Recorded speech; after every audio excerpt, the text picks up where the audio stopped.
Tonight, too little, too late. The official verdict on how politicians mismanaged the COVID pandemic at the potential cost of 23,000 lives.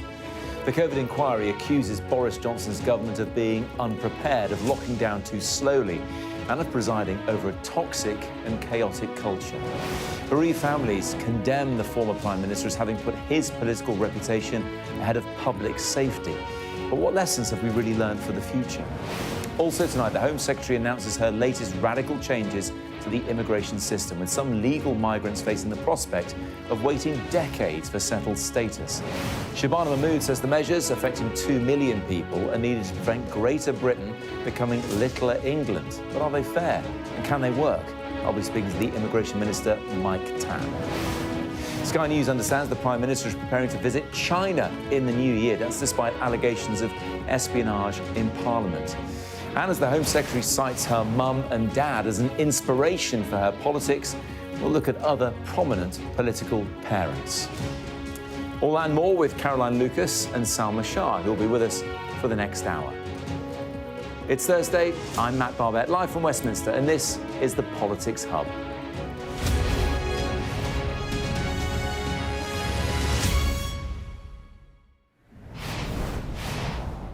Good evening, good to have you with us. Now, it is highly unusual for us to start with something that's affected every single one of us, but of course, the pandemic did. It's more than 5 years since it began, and for most it might feel like some sort of distant fever dream. For many others, the impacts are still very real and still very much a struggle as well. Hindsight's a wonderful thing, but we now know 23,000 lives could have been saved. We now know the scientists made decisions that weren't necessarily scientific. We now know the government did too little, too late. In a moment, we'll hear from the families of those who lost their lives, some of whom hold Boris Johnson personally responsible for what happened. And it was the inquiry's chair today, Baroness Hallett, who said the former Prime Minister presided over a toxic culture inside Number 10. Across the UK, there were instances and allegations of rule-breaking by ministers and advisers that caused huge distress and undermine the confidence of the public in their governments. Finally, under this heading, there was a toxic and chaotic culture at the heart of the UK government. Church made it clear that had a lockdown been a week earlier, people like my mummy would have been saved, or quite possibly. The same way that failure to learn from the lessons in the first wave impacted on the second wave. So now we know somewhere along the line in the future there will be a further pandemic. There will be no excuses. It's in black and white. As I said at the start, they're still very real for lots of people. That really cuts to the bone, doesn't it, when you hear someone talking of their mummy. I'm joined by our health correspondent, Ashish Joshi now. Ashish, look, we're going to get into the politics of all this later in the show, but having seen this today, and it's been long awaited, what's your overall take on what you've been hearing? My overall take on this is just how far Baroness Hallett went. I don't think any of the journalists who've been following the COVID inquiry, dipping in, dipping out over weeks and months and listening to hundreds of witnesses, when you saw Baroness Hallett as chair in the inquiry room, I don't think anyone would have expected this report to be as hard-hitting as it is. The families, the bereaved families, still, it's so raw for them. All along, they've wanted accountability, they've wanted names. Today was a step towards that. OK, we didn't have a finger being pointed saying, Boris Johnson, you are responsible for 23,000 deaths. But collectively, we were told that the government acted too slowly, it didn't take the threat seriously enough, it got itself into a position with lockdowns which it could have avoided, causing more misery, it didn't look after the mental health of children by shutting down schools, it didn't cooperate with all the other governments, everyone was doing their own thing, the police didn't know how to implement laws, that ministers who acted with these alleged breaches undermined public confidence. The Department of Health was telling the government, telling the country, we're in control, we can deal with this pandemic, when it wasn't. All of these things said today, laid out in these thick volumes, black and white. The government was not prepared, didn't act in our interests, and ultimately, thousands of people died. And really, right at the end of the report, she says, had the Omicron variant not been as deadly as the ones previously, and had we not gambled with the vaccine, it would have been, in her words, disastrous. We could be talking about tens of thousands of more people died. They were busking it half the time.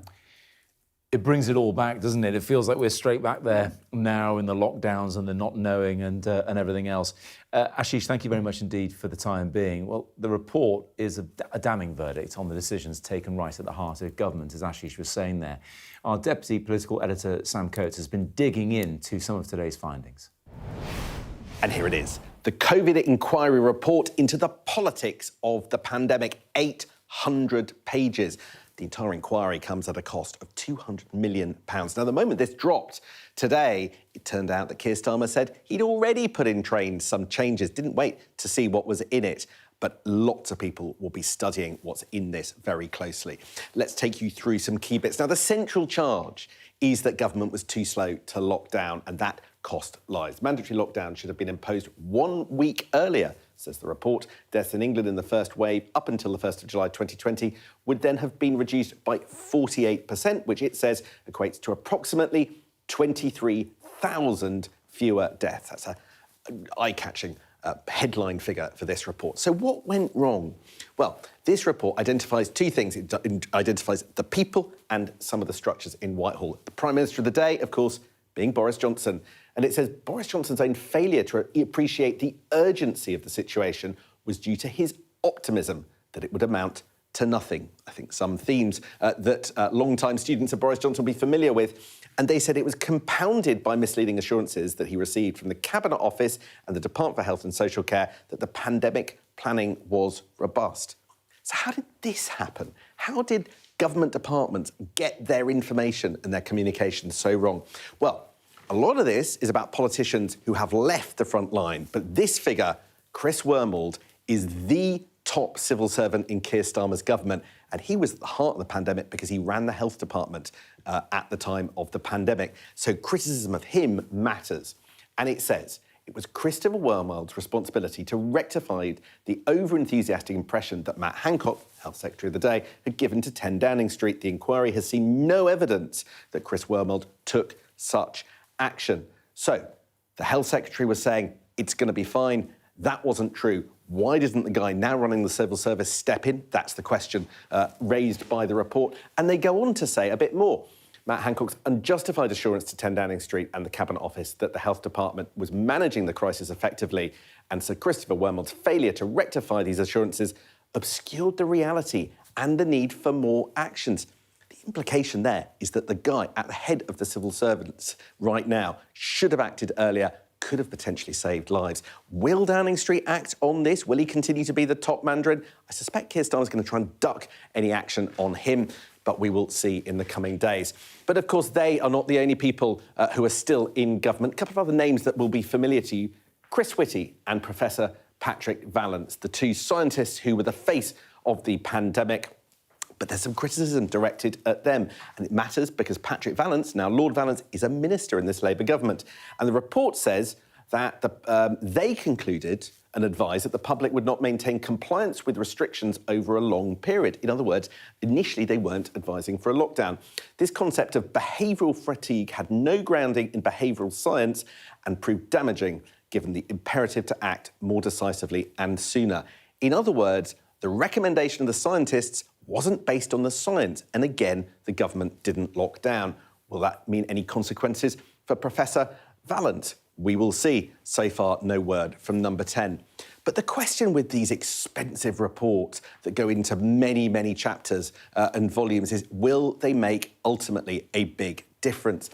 Now, quite a lot of the recommendations that I've gone through suggest that the inquiry chair just thinks that things should be done better and quicker. Look at this recommendations. Leaders must work constructively within their own governments and across the four nations. Political differences should not be a consideration at a time of national emergency. That's a recommendation. In other words, just do things better, do things smarter, and don't argue. I mean, which politician wouldn't agree with that? But in the heat of a pandemic, is it realistic to imagine that a recommendation like this will make any difference at all? That's what we will find out in future. It's a lot to chew over, isn't it? And Sam is here now, joined by our panel as well for this part of the programme. Caroline Lucas, the former Green Party leader and MP, plus Salma Shah, former special advisor to Sajid Javid, and also Alex Thomas from the Institute for Government and a former civil servant for the Cabinet Office and Department of Health, who was an expert witness to the inquiry. And Alex, I've got to come to you first then. That you feature in this, you gave your testimony, now we're hearing it, and it's bringing it all flooding back. It seemed like absolute chaos, toxic culture. Does it remind you of those difficult days? It certainly is, and I was an expert witness to the inquiry because I'd left government by the time, but certainly we all lived it and followed it so closely. The thing that really stood out for me was actually less the stuff important as it is around January, February, March 2020, but what Baroness Hallett said about the inexcusable failure to anticipate what was going to be needed later on in 2020. And for me, perhaps I would say this as an Institute for Government person following the sort of intricacies of Whitehall, that was where the real kind of chaos was. The fact that the government, ministers and civil servants didn't right the ship and say, actually, we need a clear strategy, clear objectives, and this is what's going to get us through this difficult year of 2020. So many more questions about how government and civil service, get on with each other, or elected officials, I should say, in civil service. Sam, there's not an awful lot that comes out of this painting a positive picture. I guess the only thing that I noticed when Baroness Hallett was talking was perhaps the start of the vaccination programme, but even that didn't end up going particularly well, taking a lot longer and that kind of thing. But everything else is wholly unedifying, isn't it? I think that's right. The sort of question that I was left with at the end of today, though, is any of this a surprise? We have spent £200 million on an inquiry that told me stuff I already knew. Yeah.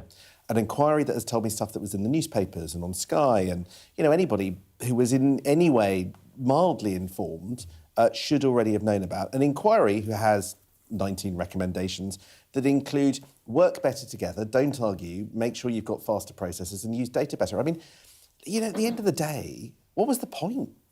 Is this really going to change anything? I note from Keir Starmer's statement that he said, we have already changed processes. He didn't wait for the report. There is no sign of action against any of the people who are named. You saw in the little screen that I did there that Patrick Vallance, Lord Vallance, now a Labour minister in this government, no attempt to engage with questions about his future or the most senior civil servant. My tests for this inquiry were, did it tell you things you didn't know? Is there going to be accountability? And is it going to change things for the future? And let me put it as a question. I would be interested to know whether any other member of the panel thinks that the answer is yes to any of those three. What do you think, Caroline? I think Sam's, really put it on the head. I think the answer's no. Yeah. I remember at the time I was part of an all-party parliamentary group on coronavirus, and we were meeting from July 2020 onwards. I was following the work of Independent SAGE, which were these experts and medical people who were also observing what was happening. And my sense is that we knew this before. There's something particularly horrifying, admittedly, to see it written down in black and white, to see that, Boris Johnson's chaotic carelessness led to the unnecessary deaths of maybe 23,000 people. There is something horrifying about that. And certainly for all of those people who've lost loved ones, who are still grappling with long COVID now, that must be just so sickening to read. But frankly, I don't feel that there's anything here that we didn't already know. And I want to answer that accountability question. I want that question answered rather. Now it's 3 years later down the road, who is going to be held to account for this? Because those deaths were unnecessary. Someone should be held accountable for that. We're hearing, Salma, it does bring it all flooding back, and it's not what stuff we knew already, but I can't help but think about the culture here, that tension between the civil service and those voted in. And we hear of that even happening now, the frustrations with the civil service, the blob, whatever you want to call it. That hasn't really gone away. No, it hasn't. And I think if we're going to be fair, there are brilliant civil servants who are trying to do the right thing and a good job. And we go back to this point of toxicity in the culture, the blame games that come up, which is probably why people behaved in the way that they did, during COVID. It is about sort of self-preservation, protection, how are you managing things on the inside. But just to go back to Sam's, 3 points, it is valuable, even though we all lived through it and, you know, we followed the news, we were there, present at the time. For a historical record, it is really valuable to have. I think the accountability question is absolutely right. And I think that for the experts, where we were told to believe in the science and follow the science, if they themselves weren't making scientific judgments based on evidence, then that is a big, very difficult question mark for those individuals involved. And I certainly think that going forward, it's not just the issue of the fact there is toxicity, it's that how do we actually do this better? I mean, Alex and I were talking earlier, and I'm sort of stealing a number, but we both don't know whether it's accurate. I think you said something like 29 inquiries are taking place about government, in and around government at the moment. I can't list all of them, but that in itself is an interesting fact, because have we lost faith in our own government to deliver? Because the one overarching thing that I think of as a political advisor is that most people at home would have thought that there was pandemic preparedness. Yes. And I would think it was pretty shocking that none of this is happening. One of my observations is about accountability. I think, and I think the public thinks this, now you have an inquiry to avoid immediate accountability. Right. You have an inquiry because you don't want to fire someone, admit that you made a mistake, do a restructuring that could be politically painful for yourself. And I come back to the extraordinary cost of this. In this moment of very, very constrained budgets, and we'll no doubt hear a lot about that next Wednesday, is this genuinely the best use of, probably on course for £200 million? And it's not just the cost of the inquiry and the process around the inquiry, it's the cost of all the time that goes into it. Every minister and civil servant that's appeared has had their legal team, and, you know, it's sort of the thing expands and expands. Yeah. So was the inquiry valuable? Yes. Was it value for money? You know, much more questionable, I think, and you can do these things in different ways. To Salma's point, or my point, you know, we have, I do think... you can share it, you share the point. It's a shared, good point is, has many parents. We do have inquiry-itis in this country. Yeah. You know, something goes wrong, call for an inquiry. Sometimes that comes from a genuine place. I think the Grenfell inquiry was a genuine inquiry.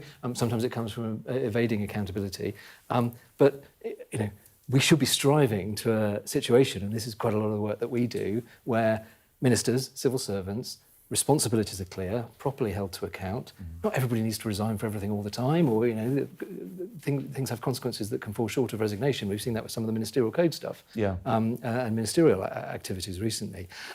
But a clearer sense and a clearer set of responsibilities at the top of government would, I think, help to not just you know, deal with these things more quickly, but stop them happening in the first place, because people would know the consequences that follow. Maybe there needs to be an inquiry into accountability in public life to really sort it out once and for all. Stay with us, because we'll have more analysis of that COVID report from our panel after the break.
What might happen if Russia attacked the UK?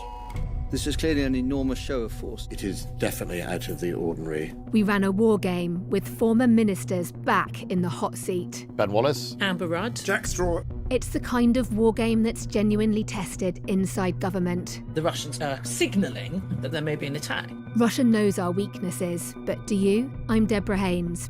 From Sky News and Tortoise, this is The War Game. Listen wherever you get your podcasts.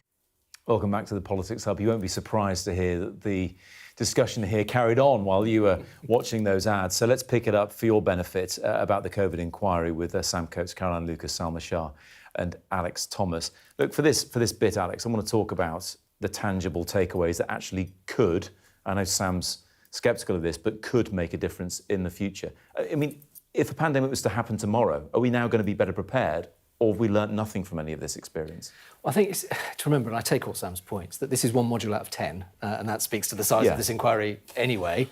So, goodness me. But this is about decision-making. Are ministers and civil servants better equipped to make the right decisions? Well, yes, if they take some of these things on board. I agree, quite a lot of it we should know anyway, and have a strategy, have clear objectives, don't create a toxic culture where everybody hates each other. Yes, they need to kind of adopt that. I'm not sure from this module that there's that much that's concrete, because it's around decision making.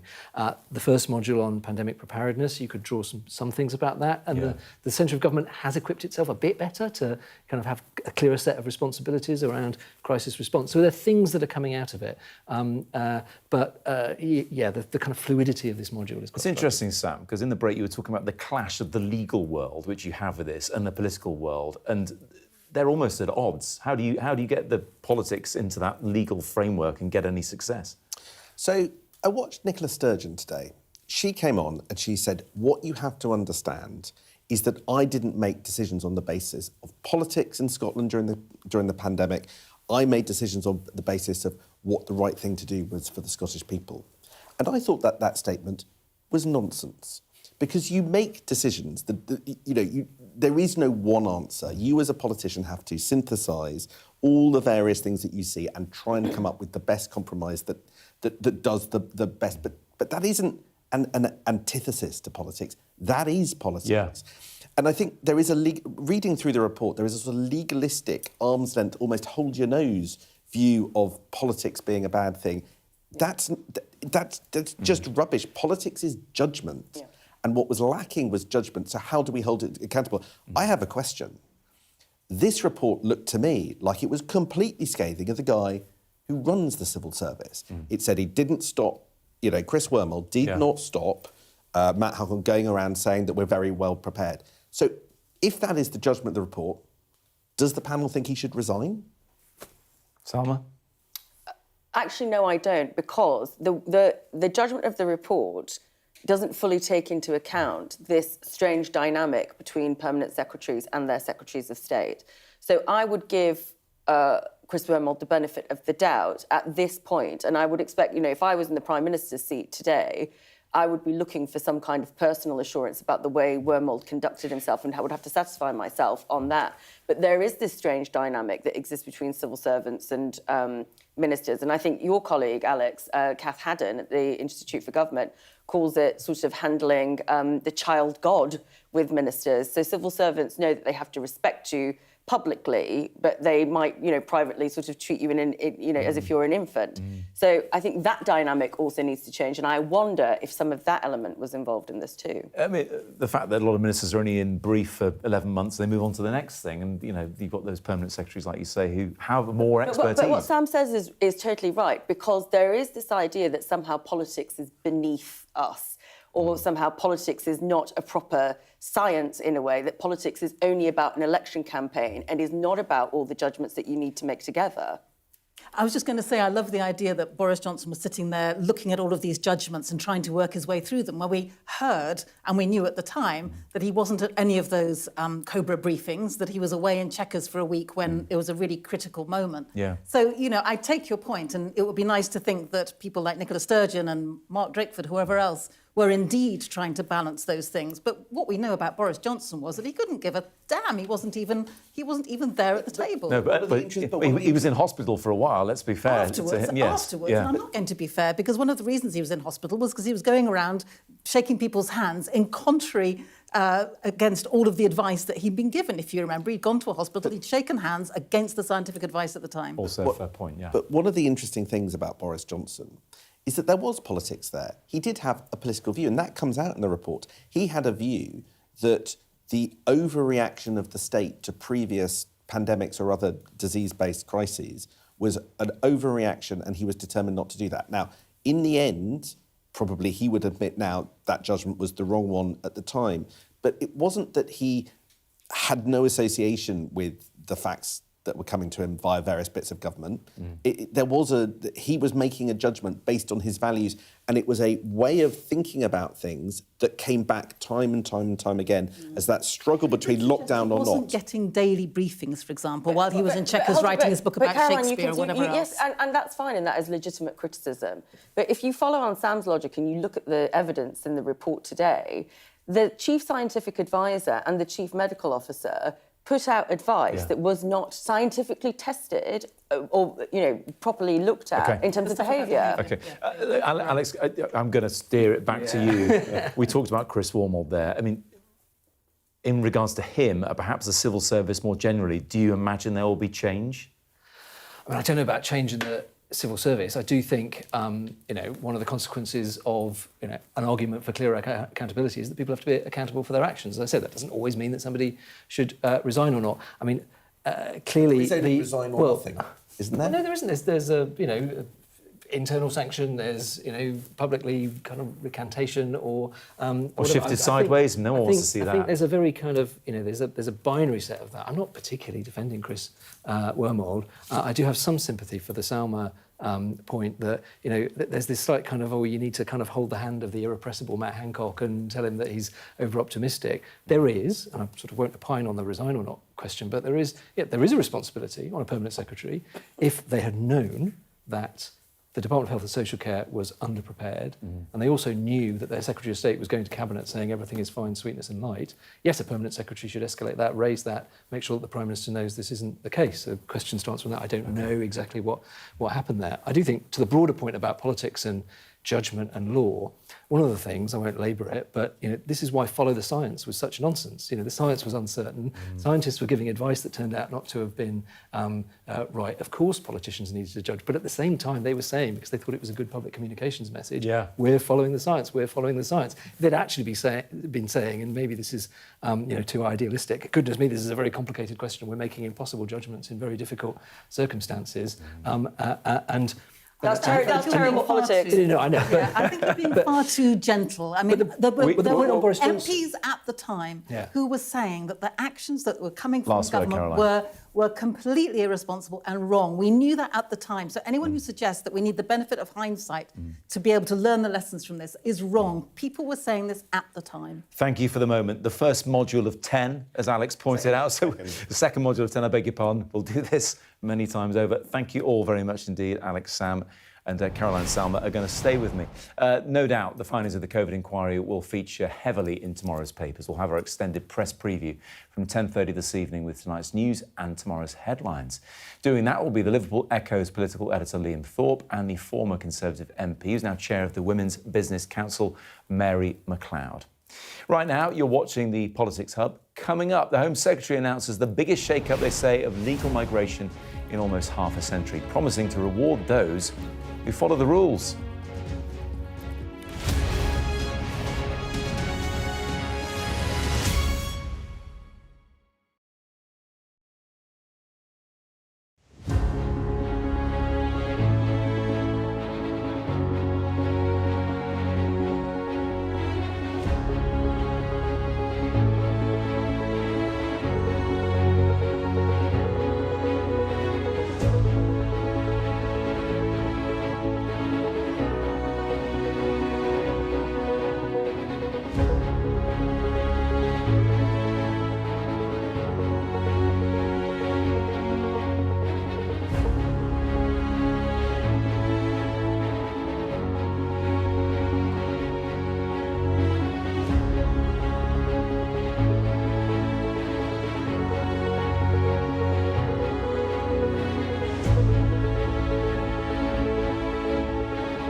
Welcome back. You're watching the Politics Hub. Now, the Home Secretary has taken to the dispatch box today to talk about migration, and it was for the second time this week. Well, today, Shabana Mahmood announced the biggest shake-up the country has seen to the legal migration model in 50 years, they say. The changes will impact 2 million people who've arrived legally in the UK since 2021.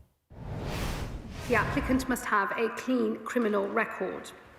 Secondly, they must speak English to A-level standard. Thirdly, they must have made sustained national insurance contributions. And finally, they must have no debt in this country. While these criteria set the bar that everyone must meet, there are a series of other tests that have today been published for consultation. And these either add or subtract from the 10-year qualifying period. Well, let's take you through some of the key announcements in a little bit more detail now. The minimum period for getting indefinite leave to remain will be doubled from 5 to 10 years under these plans. But there are a series of just ignore that for a second. Let me talk you through this series of qualifications that will either reduce or increase that number. People who speak English to degree level could be eligible for indefinite leave to remain after 9 years. Those working as doctors, nurses or teachers, for example, could qualify after 5 years. Those with an income of £125,000 a year or more could qualify after 3 years. There we are. And on the flip side, there are also factors that could increase the period, like people who've received benefits for fewer than 12 months. They'd have to wait 15 years to get settlement. If they've received benefits for more than 12 months, it would be a 20-year wait. It's a lot to take in. Earlier, I sat down with the Migration Minister, Mike Tapp. The first question is, how much immigration does Britain need, do you think? There's not a precise answer to that. It's about matching skills with foreign workforce. I mean, unfortunately, we have relied far too heavily on the foreign workforce. And, you know, one of the stats which I think is quite striking is 1 in 30 of people that live in the UK arrived in the last 4 years. That was a result of net migration being far too high and an over-reliance on foreign workforces, particularly low-skilled. Yeah. Undercuts British workers. So we're putting the brakes on, getting a grip of it and restoring that control and order. Because you're talking about the Boris wave, as a lot of people call it, you know, getting on for net migration of almost 1 million. Mm-hmm. At the same time, you've got Reform UK saying they want net migration to be 0. Where's Labour in between those two numbers? So where we are is restoring that order and control, having a system that functions, ensuring that our public services are running, ensuring that we're attracting the right people. It's about contribution and integration. And the reason for that, by the way, is because it's being used by some on the right particularly to cause division in our communities. And it's easy for them to do that because there's been that lack of integration and contribution from some. So by getting control of it, we essentially squash that argument so that we can unite the country again, because that's what we want to see. I'm going to have to push you on this. That's a bit waffly. I mean, what does good look like? If you can't put some definition on the numbers, we saw Conservative governments previously saying the tens of thousands or 50,000.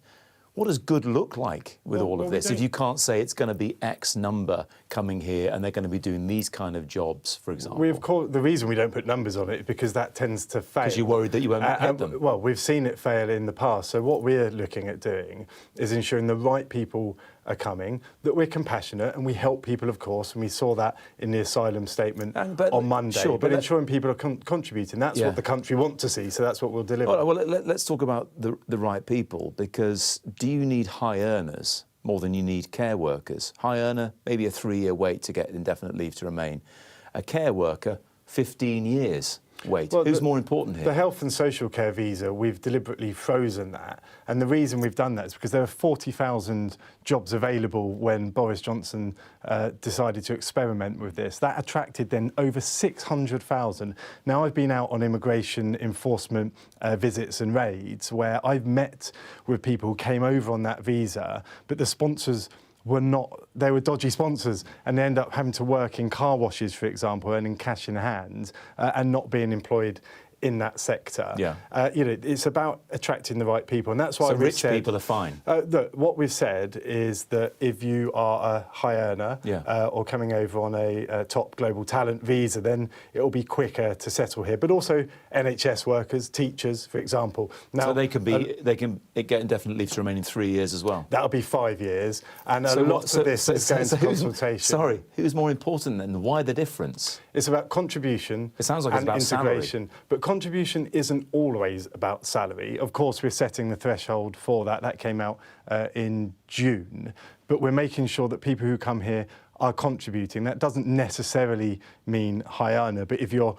a high earner and you're contributing to tax, for example, then that's really important. We're also saying that to earn settlement, you should pay national insurance for 3 years, because we need you to be paying into the system. That's what a fair system is to the British people. But of course, there's compassion as well, and that's why we're opening more safe and legal routes through the asylum statement which we saw on Monday. It's about being firm, but also being fair. That's what British values are, and that's what we're expected to deliver, and that's why we are. Higher education sector is really struggling right now. We know that universities more and more are going to be in deficit. I think it's going to be 2/5 in the next 2 years. We see the likes of Nottingham University talking about getting rid of all of their language courses.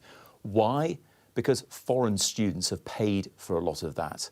And now it seems like it's going to be harder for them, not only with them being allowed to stay for not as long after they graduate, but also we hear about a levy on foreign students potentially coming in the budget. Do you even care about university education anymore? Well, I can't comment on anything in the budget because we'll see that next week. All right, but making it harder for students, that's in this. In general, we have seen over the years far too many students coming over and then not completing their studies and then moving into low-skilled work. But let me just... we want to stop that. But they're still paying for the study they do, and that helps domestic British students pay less for their courses.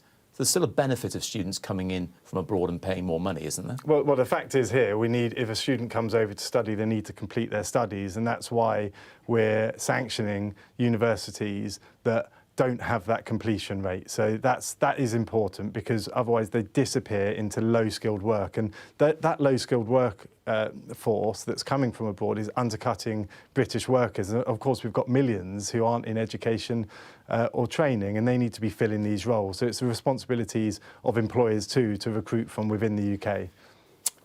As a Labour MP, did you think you'd be talking like this now? Because this stuff wasn't in the manifesto. There were stronger borders in the manifesto, illegal immigration, people coming over on small boats, but none of this.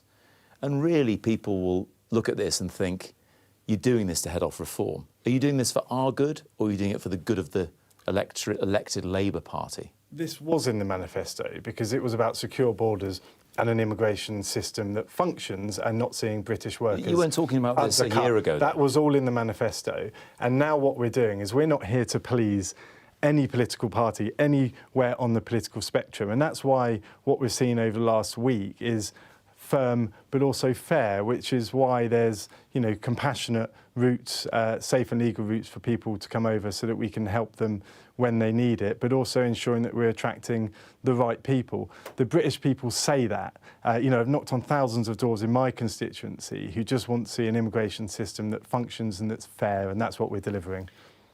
We all know that you're trailing reform in the polls right now. This is the single issue they talk about the most. And that's why we're solving it. Because you're responding to reform. No, who's driving the narrative there? Who's driving the agenda then? It doesn't seem like it's Labour. The reason we're fixing this is, firstly, it's our moral duty to do so, because migrants, unfortunately, are being subjected to racism on the streets, and that's because this unfair system has let that happen. At the same time, some in politics are using this as a tool. So by making a fair system, bringing back that control and order means that we can unite again as Britain behind the flag, which is a great thing. I love our British values of tolerance and decency, but also firmness and strength. And without fixing this, that's difficult to do. Thank you very much indeed. Thank you. Well, let's get some reaction from that interview with Mike Tapp from Caroline Lucas, who's shaking her head and huffing and puffing while she was watching that, and Salma Shah, who's here as well. Salma, I want to pick up on on a line he mentioned there. We have a moral duty. We've heard Shabana Mahmood say this. We've heard Shabana Mahmood drop the F-bomb and the P word, both in the Commons and today talking to the media. They both seem very motivated to do this, even if it doesn't seem like, at face value, it's a Labour thing to do.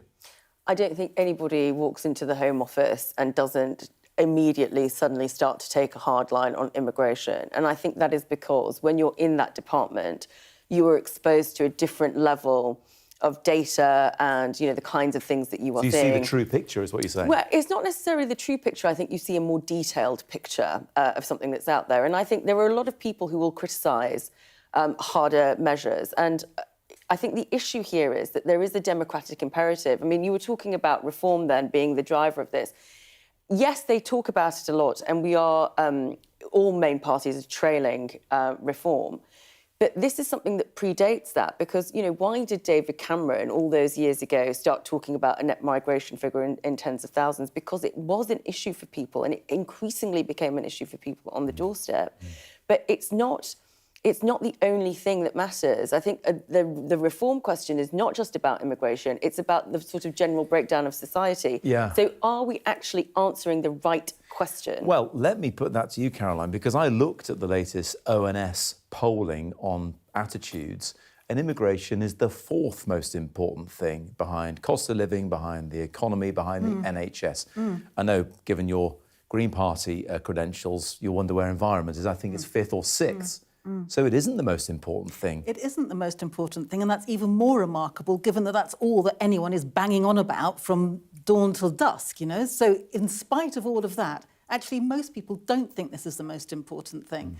And what worries me is if we're looking at things like community cohesion, and I'm on a board that's looking at that right now, then the question is how do we get people to feel that they've got more of a vested interest in building their communities. And what this does is just completely destabilise that by enabling people not to have any real idea about how long they're going to be able to stay, when they're going to be able to regularise their status. If they get ill and have to take time out, they're now going to be worrying about, does that take them past the threshold? People who are here now People who are legally. Here now legally contributing to our economy, kids in the schools, you know, probably a very big part of the community, but now suddenly are feeling incredibly insecure. And when Mike Tapp says this isn't about being racist, and in fact he tries to present this as a way of tackling racism, I would argue that by this total focus all the time on foreigners is actually much more likely to breed the very racism that he says he's concerned about. So I think that we should be putting first and centre, how do we build more cohesive communities? How do we treat people better? What's good for the economy? Instead of starting, as we always seem to do with this conversation, with how many people are here and how do we get rid of them? Can I just say, though, that there are real questions about those people who are coached in order to be able to seek asylum here as opposed to come through economic means or through refuges. But that's what we're talking about just now, though, is it? We're talking about people who are legally here now. Yes, but what I'm saying is where you get those situations where people overstay, where people are coming in with certain visas, where people are actually come in through a regular status and then become irregular, there is an issue in the Home Office where they have to be seen to be tackling it because it is about fairness. And I think this is the breakdown in trust question with the electorate, because you're right, you know, it has gone down in terms of its importance, but it is still present there in that idea of trust. So I think just to say that, you know, all they're doing is, you know, fostering discontent between communities, I think that's unfair. But I also think social cohesion is one of the hardest things that you can actually create policy for to make it work. Well, you can certainly do things that will make it worse, and suddenly putting a great deal of insecurity over people's heads, not knowing whether or not they're going to be here in a few years' time or not, certainly isn't going to help it. But the numbers ballooned. You know, you may argue with Boris Wave, but, and funnily enough, it's Reform who want to coin that term more often than not. But the numbers balloon. They're still high in terms of net migration. And people watching this will be thinking the impact on our services, on our streets, on our clean water. You're far more likely to find someone from another country treating you in a hospital than you are to find them in the queue ahead of you. I just think we need some more perspective on this debate because, Shabana Mahmood says things like, the UK is one of the most attractive places for people to come.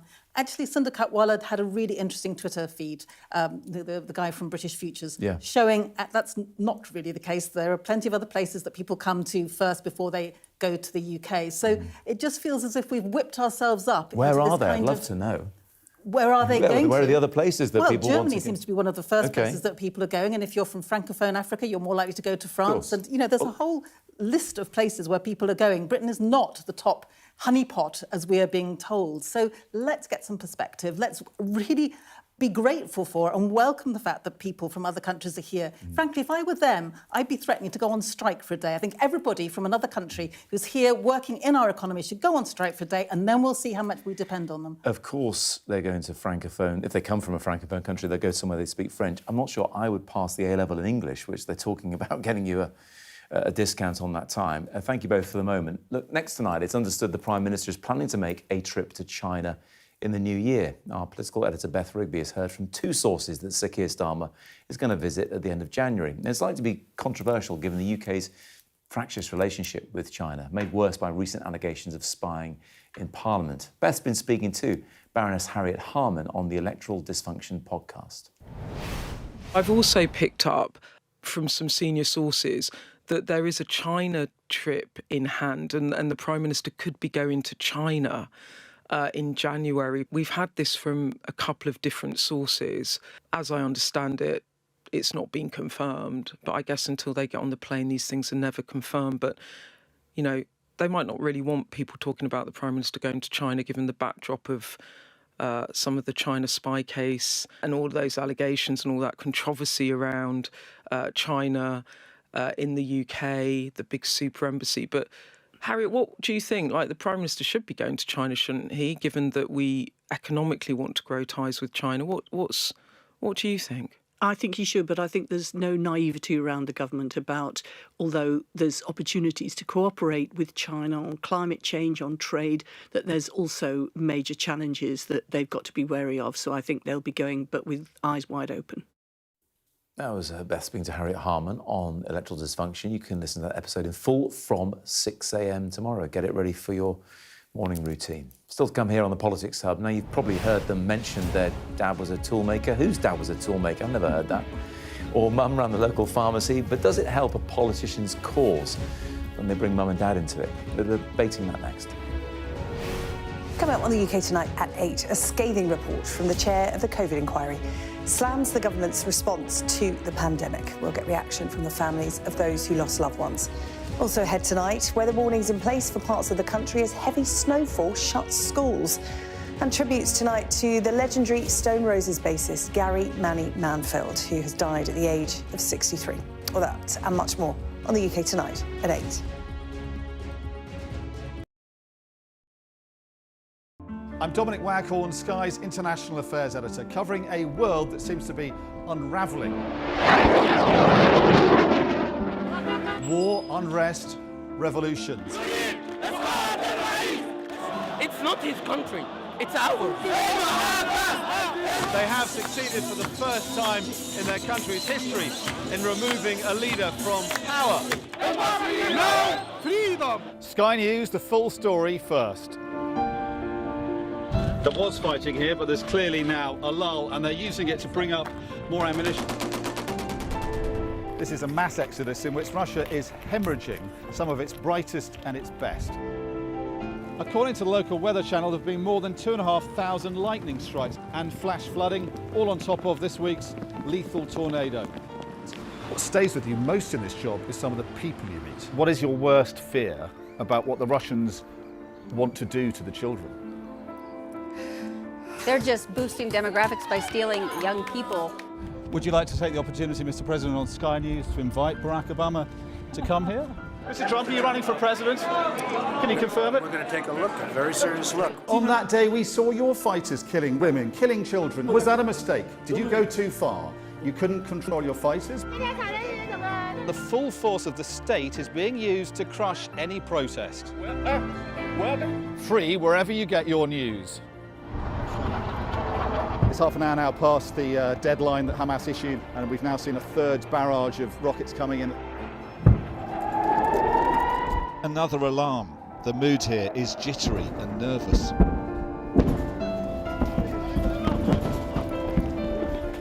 We're seeing the world get more and more divided, and it's our job to try to make sense of it all.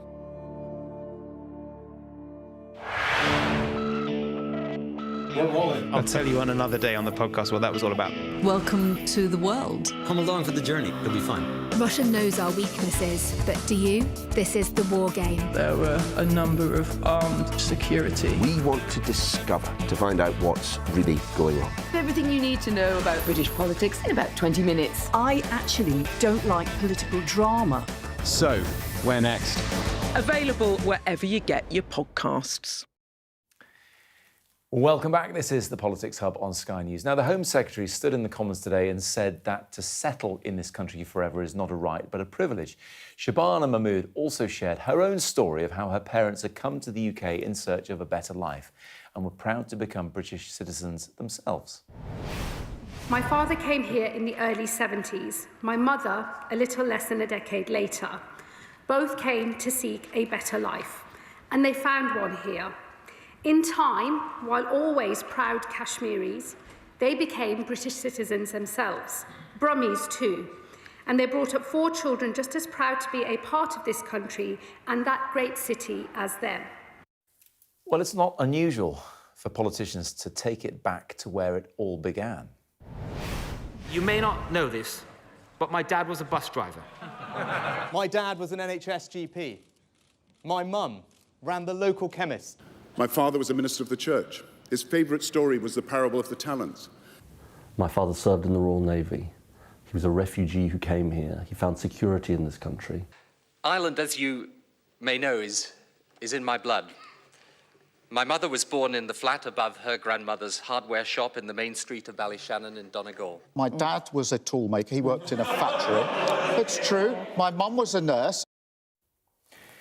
My dad will be watching right now, so I better be careful what I say. Caroline Salma. Well, Salma, so Sajid Javid, was who you work for. Did you tell him to say my dad was a bus driver? I didn't work for him at the time, okay. But when he first became a cabinet minister, you know, these things come from somewhere, and people ask you about your background and your life and all that kind of stuff, and it's not something that's necessarily devised by people, but, you know, there might be something that says, you know, it's good to remind people that in my instance, that you're a Tory that's come from a working class background, to try and frame yourself as the way that you make decisions. Oh, if you've worked at McDonald's, I mean, that's the gold standard, isn't it? Here's the thing. You know, it's known as the backstory. It gives a little bit of colour about where is this politician, what are their reference points. So it does serve a bit of a purpose. But then now there's this crowbarring of whatever you can get your hands on to try and give you some kind of semblance. And it doesn't work unless it's authentic. Yeah. And I think, you know, the further you go back in those clips where you're sort of talking about Gordon Brown, I mean, Gordon Brown made those speeches, you know, towards the end because his advisors had to find a way of humanising him and saying that he was grounded in something because he was known as this difficult Iron Chancellor. Yeah. Tony Blair was making that speech about his Irish heritage in Ireland because he wanted to reference during the peace process that actually we're not all enemies, we're on each other's side. So done well, done sensitively and with some sophistication, it's brilliant. But there is this ugly crowbarring of it now, which is just like, yes, OK, your dad's a toolmaker. What does that mean for me? It's interesting. You didn't get Tony Blair talking a lot about his father being a Conservative. You didn't get Liz Truss. You don't get Liz Truss talking about her parents being Liberal Democrats either, for that matter. It's interesting, Caroline, it cropped up today with Shabana Mahmood talking about her parents. Funnily enough, I asked Zia Youssef of Reform the question about why his parents left Sri Lanka for the UK in the 80s. And he didn't like to answer that. He said it was an irrelevant question. It's his right not to go down that route, but people are interested nonetheless, especially around some of these particular issues. Yes, I mean, I think there is something a little bit discomforting about the Home Secretary kind of talking about her Kashmiri heritage almost as if it's a way of inoculating herself against any criticism of her policies being ones that will hurt people from those backgrounds. So that one I felt less happy about. But overall, I agree with Salma that in the sense that, politicians desperately do need to be humanised, Did you quite do it? frankly. Did you talk about your background and your parents? Mine and... wasn't very interesting. My dad was a heating engineer. I mean, I can't go very far with that. I think that's interesting. Good. OK, well, I'll tell you what about it. Radiators are renewable at that point. Especially this time of the year. I tell you, I hated solar panels growing up because my dad was one of the first people to put them on the house. And in the old days, and he did it for business reasons, not for environmental ones. But in the old days, they made a hell of a racket. I couldn't, in the mornings, I couldn't sleep because of this bloody solar panel. You have completely proved yourself wrong because it's so interesting. Relevant. I'd love to chat more, but we're out of time. Salma, Caroline, and Caroline's dad, thank you very much indeed. That is it from us on the Politics Hub for this evening. Up next, it is the UK Tonight with Sarah Jane Mee. I'm off to phone my dad, see what he thought about that segment. Hopefully it's a thumbs up from him. He used to be an estate agent, by the way. What might happen if Russia attacked the UK? This is clearly an enormous show of force. It is definitely out of the ordinary. We ran a war game with former ministers back in the hot seat. Ben Wallace. Amber Rudd. Jack Straw. It's the kind of war game that's genuinely tested inside government. The Russians are signalling that there may be an attack. Russia knows our weaknesses, but do you? I'm Deborah Haynes. From Sky News and Tortoise, this is The War Game. Listen wherever